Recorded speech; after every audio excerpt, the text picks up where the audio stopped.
Welcome to D&D Podcast, the only mom and son podcast that focuses on sport talk with love. Here's your host, D&D.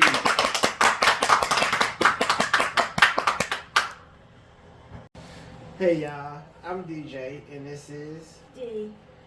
First of all, I do want to congratulate UConn women basketball and Florida Gators men basketball on an amazing season and being able to pull through and win the NCAA March Madness tournament. With that being said, I am going to swing it over to Mama D to talk about what's going on right now in the women's transfer portal. Take it away. Hi, I'm D. I'm here to talk about the women's portal. The NCAA women's basketball currently has 187 in the portal, 51 committed, and none withdrawn. I'm just going to touch on a few players that I feel will make an impact to the teams that they're going to right away. First off, we started with Cardi McMahon, a forward from Ohio State transferring to Ole Miss. She averages 16.9 points, 4.8 rebounds, and she will be an instant impact to Ole Miss. Second, we have Janila Barker, a forward from UCLA transferring to Tennessee. She averages 7.4 points, 6 points rebound. Nice overall addition to Tennessee. London Jones, a point guard from UCLA transferring to USC.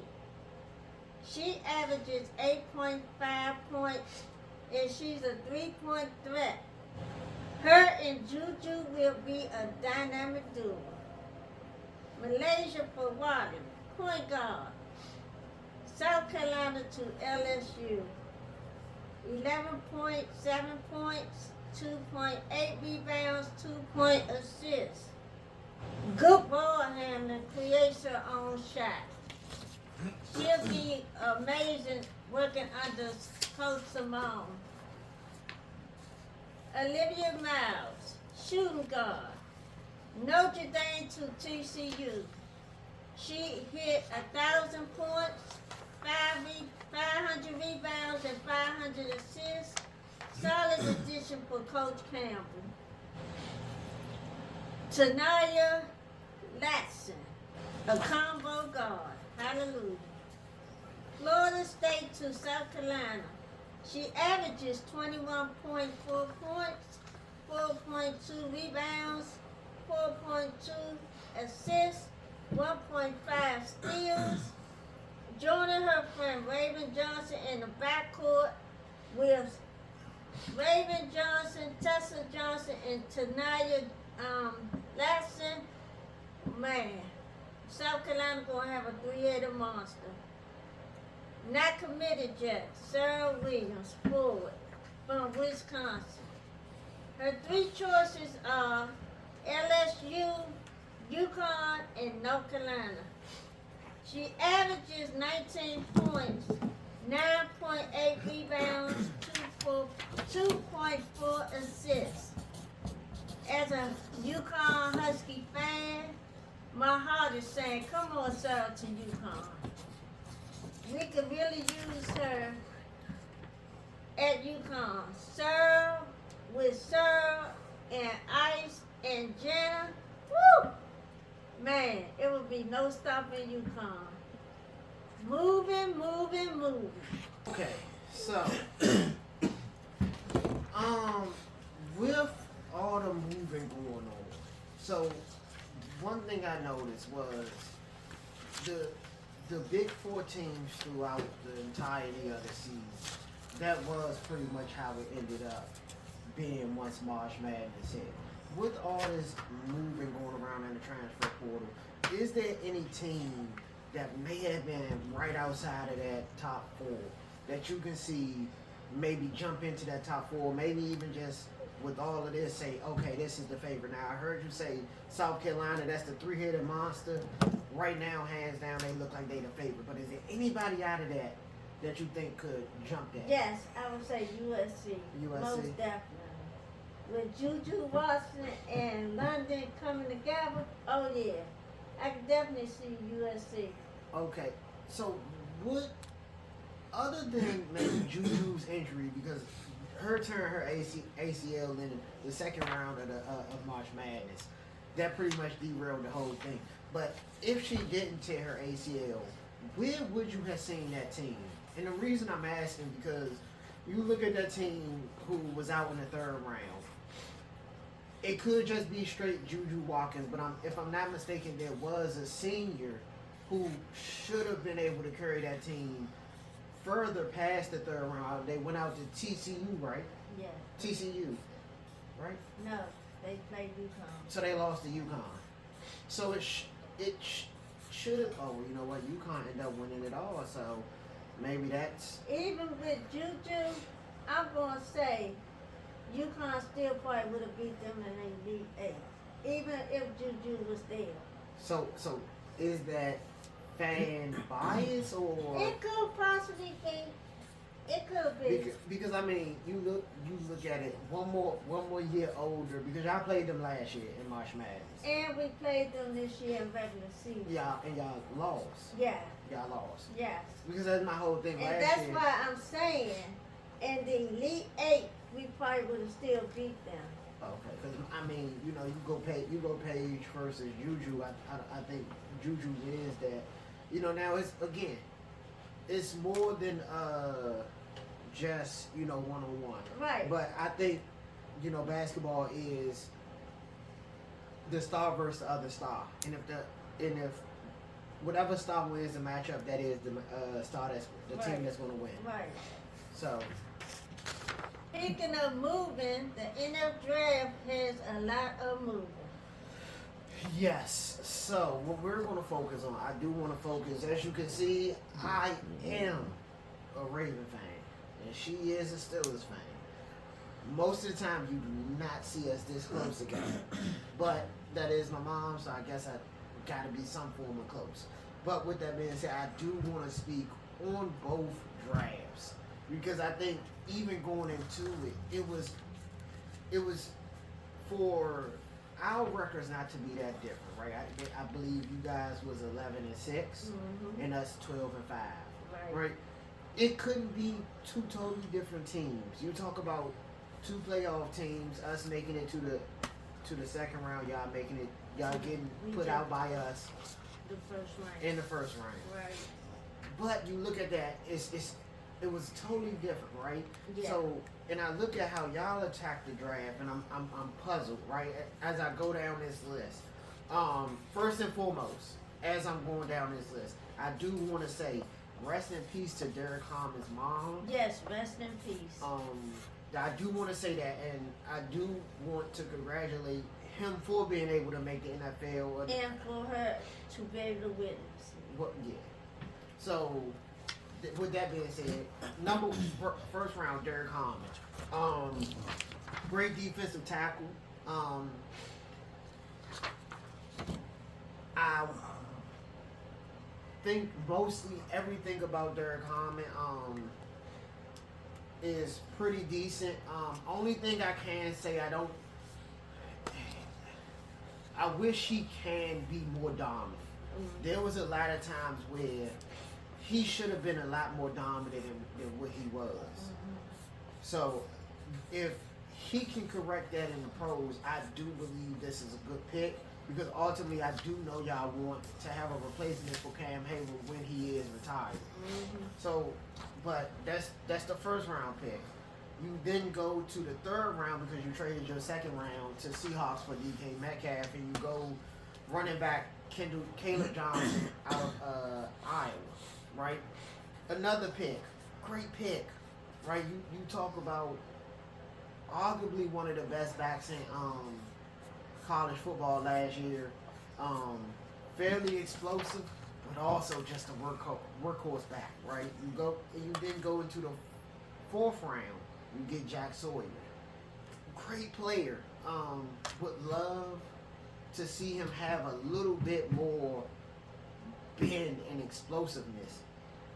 That's about all I can say. But as far as coming in, working, and put effort into plays, I don't think there was many more in the draft that left it as much on the field as he did.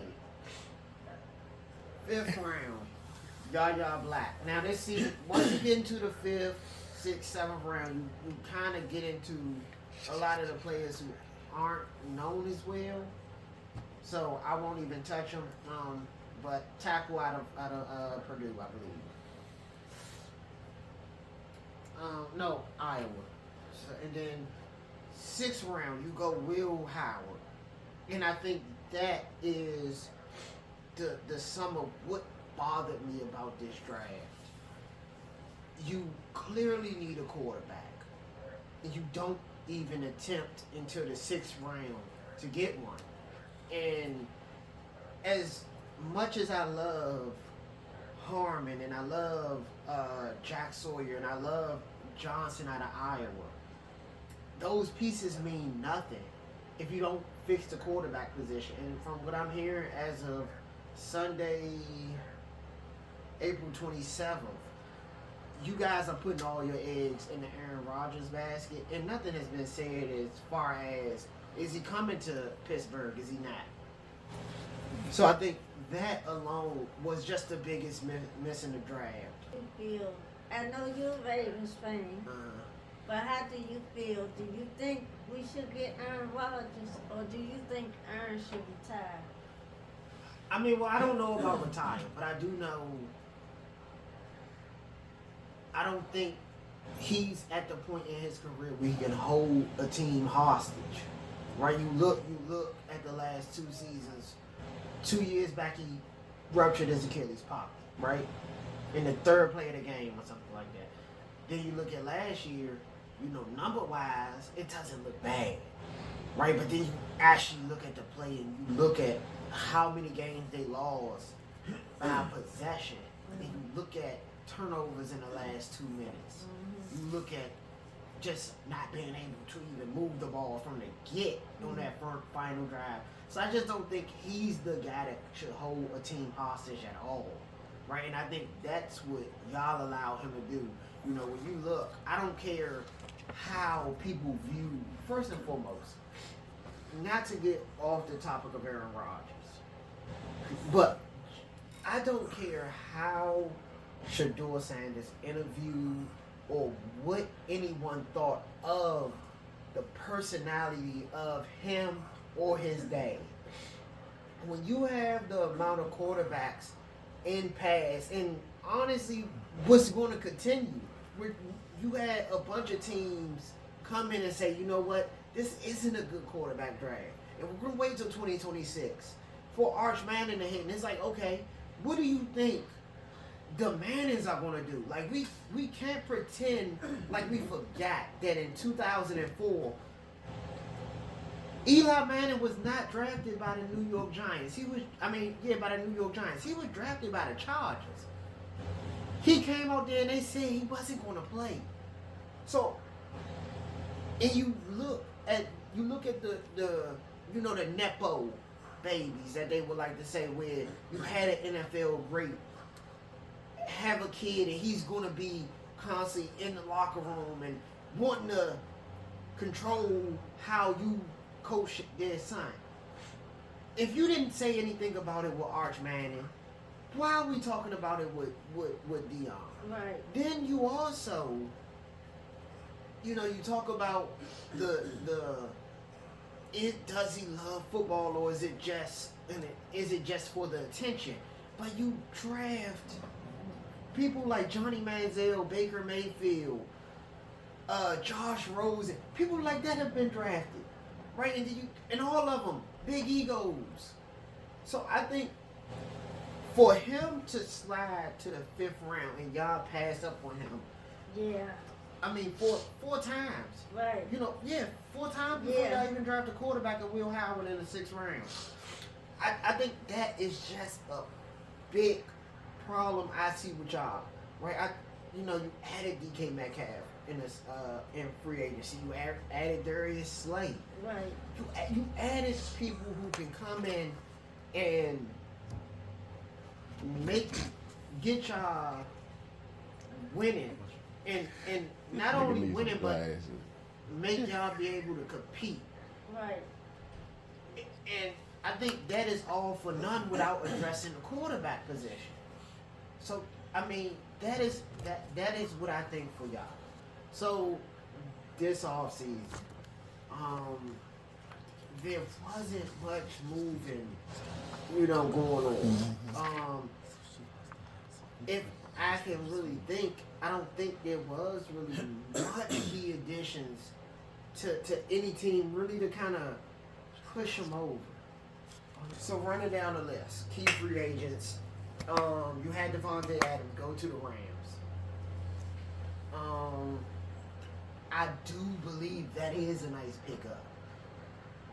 But now the question is with Devontae Adams, who is a high value receiver, and what I mean by that is he needs the ball in his hand.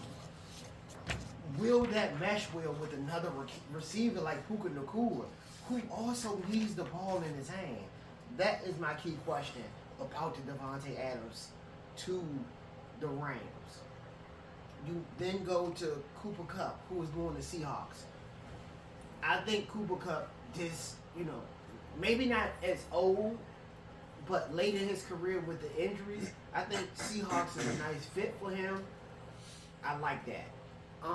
You then go into Geno Smith, who was shipped to the Raiders, right? I would love to see him cut down on the turnovers, especially moving to a team like the Raiders, who doesn't have as much flexibility with the conference that Seahawks was in, right? They weren't the worst conference, but was it who came out of that conference to make the playoffs? It was Geno Smith with the turnovers. You look at the NFC West last year. 10-7 was the winner of that, right? And Rams and Seahawks was tied. The tiebreaker went to the Rams, right? You look at that. That's not a great conference. And he's going to the AFC West, where we know that's ran by Patrick Mahomes and Kansas City Chiefs. And also, you have the Chargers in that conference. You also have this young quarterback in Bo Nix with the Broncos. He has to limit turnovers in those moments, right? If he can do that, I do believe what they did in the draft, with adding Ashton Jeanty at running back. You have Brock Bowers, right? They worked that defense out. They, as much as I looked at the draft and like, oh, should talk to the Raiders, right? They went and they said, we want to get physical. And they got physical. So, if they're able to get physical, if Jeanty is able to take some of that load off of Geno needs to cut on the turnovers, right? So that's the Geno Smith and free agency. You go T. Higgins, sign back with the Bengals. One sneaky one, if he can stay healthy, would be Joey Bosa to the Bills, who has needed an edge rusher, and that's what they thought Von Miller was going to be. Was to be that guy that went out there and put up 10, 12, or more sacks a year, and he just wasn't that for him, right? So I do believe, you look throughout the landscape of free agency. It's a lot of what ifs, right? Only one sneaky, and I think it wasn't enough attention paid to it, was Jonathan Allen from the Commanders going to the Vikings. Right? You look at that guy, you look at a guy who is just a baller, and going to Brian Flores' defense, I think that makes that defense amazingly more better than what it was. As one of the best defenses, if not the best defense. So, in your opinion, you look at it. Do you think anything that shifted around in free agency can did you think anything changed the landscape of this is a 2-team race after the Super Bowl, right? Everybody could say nobody in the AFC can touch Patrick Mahomes and the Chiefs, right? But also, I don't think anybody in the NFL can handle and hang with the Philadelphia Eagles. So is it anything that happened in this draft that's made you say, I mean, it's free agent, so even in the draft thing that said this is a 2-team race. No. So, with that being said, we did not touch on the Ravens draft. And honestly, we didn't touch on it because it's going to, I mean, what can you say other than we're the best drafting team in the NFL? But, I mean, you get your free safety who was 8 on the big board. You get him at 27 in Malachi Stocks. You get a guy who, hopefully, the allegations aren't true, but you get a guy that was number 21 on the big board at 59. Right now, as far as, the third, the fourth, we had to get Kicker in the 6 because we just don't know what's going on with Justin Tucker. But I'm not the hugest fan of third, fourth. I do like LeJohntay West from Colorado, who can come in and make an instant impact. Just like Green, just like Stocks can make, right? Because you look at last year, there was special teams was kind of the downfall to the Ravens, which is rare. Mm-hmm. But we need juice, right, on that kick return and punt return. So I do love the Jonte Wester pickup in the 6th round. The defensive tackle out of Virginia Tech, great depth piece. The linebacker from Cal. My only question with that is they say, one of his knocks is the pass game, being able to, cover. But we also have one of the better linebackers in the league in Roquan Smith, who we all know is kind of a liability on third down when it's passing downs. So I think, though, some of the picks in there, when you got later, I do just wish that maybe we could have just, traded them away. I mean, well, you know what? It's too early to say, but if it boils down to like I think it will boil down, I wish we would have traded some of those away. Because, I mean, everybody coming into the draft said, there's no way Baltimore is picking 11 players, and we picked 11 players. What 3 top players do you think will make an instant impact? We did Instant impact players. So are you saying in the whole draft? Or? Yes. Okay. Instant impact. Number 1. Cam Ward to Tennessee. That will make an instant impact for Tennessee. Now, I'm not going to say they are going to be able year 1 to compete in the AFC South, but I do believe they will be a whole lot better than what they were last year. I think that's a big impact player. You then also go to Travis Hunter with the Jaguars. Yeah. I mean, the Jaguars needed a wide receiver too, and they needed cornerback help. So that is, I mean, to be able to get that all in one player is, I think that's going to make that team a lot better, and it's also going to force the Jaguars to either, if they succeed, right, you can continue with Trevor Lawrence, but if they don't, at some point you gotta get off of Trevor Lawrence, right? Because you look, I mean, an amazing talent, but for some reason he hasn't been able to get it going. And then my third impact player, I really do want to say Malachi Stocks. I really do. But what the Eagles did, and even Kansas City, right? Kansas City gets the tackle out of Ohio State, right? I do believe if healthy, he can come in day one and be an amazing tackle for that team. Mhm. But also, I mean, has to be the best value pick out of the draft was Campbell going to Philly, right? Middle linebacker. Did they need middle linebacker? We're already having Zach Brown. Who knows? But to be able to get a talent like that Mhm. at 20, at 31, Mhm. because they pick swap, to be able to get a talent like that at 31, I mean, come on. It's the rich get rich. Teams to watch out for. Teams to watch out for. Teams to watch out for. I don't think again, it goes to, I think this is a two-team race for a while. Where, So what two teams are you looking? I mean, it's Kansas City and Philly. It's theirs to lose, right? I mean, they can battle. They're going to have to battle it out. Mhm. That's my opinion for the next few years. But Buffalo, did the additions at cornerback help Buffalo, right? Mhm. That we have to know that, right? Because you look at Buffalo, that we thought going into last season with Stephon Diggs leaving Buffalo, that team wasn't going to be able to be good. They make it to the AFC Championship game. Right. So, but they have no defense. So Right.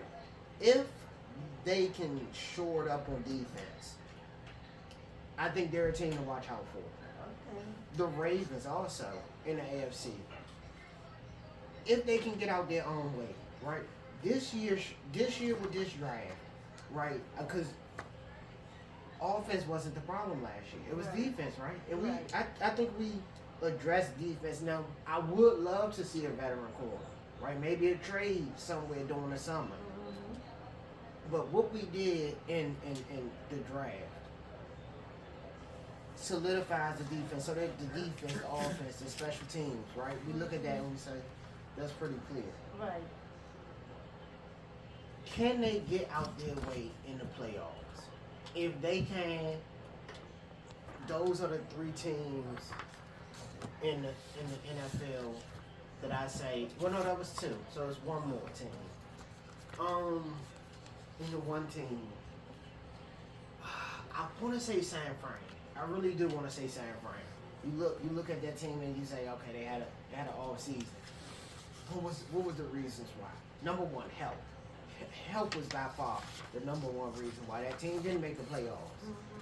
But also it was defense. Right. And similar to the Ravens, to say San Fran in the last five to 7 years Mhm. had a bad defense, it's like, I mean, if you come to somebody and be like, I bet you $1 million, San Fran has a bottom tier defense, anybody would take that bet because that was a great defense. Right. And they made sure that they addressed defense in the draft. So if they can stay healthy, that defense can get back to San Francisco football, I think they are forced to be, I think they can go and compete Yeah. with Philly. Now, I don't think they can win. One question left between Baltimore and Steelers. Which team? As far as winning the game, culture, Do you think Steelers got a chance to make it further than they did last year? no, I don't think y'all make the playoffs. Why? Yeah, I mean, you took a step back. You took a step back. How did we take a step back? The number one thing was quarterback for y'all. Y'all didn't address it. And again, this is April 27th, right? Tomorrow morning, Monday morning, April 28th, Aaron Rodgers can literally say, okay, I'm a Steeler, Yeah.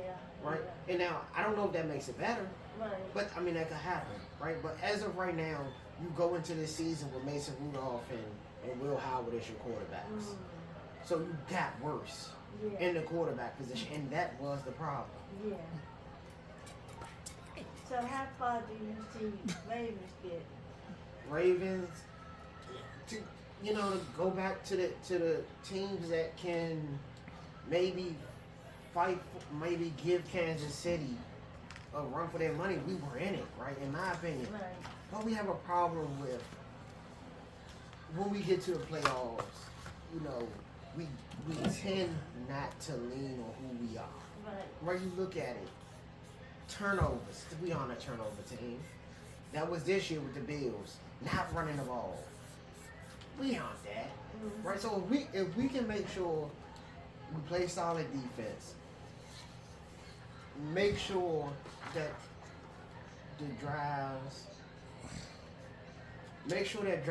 end in points or punts, I think that would be lovely, and I think we can compete with and be the best, Mhm. and I think we can win it all. Right. How about a honey bear?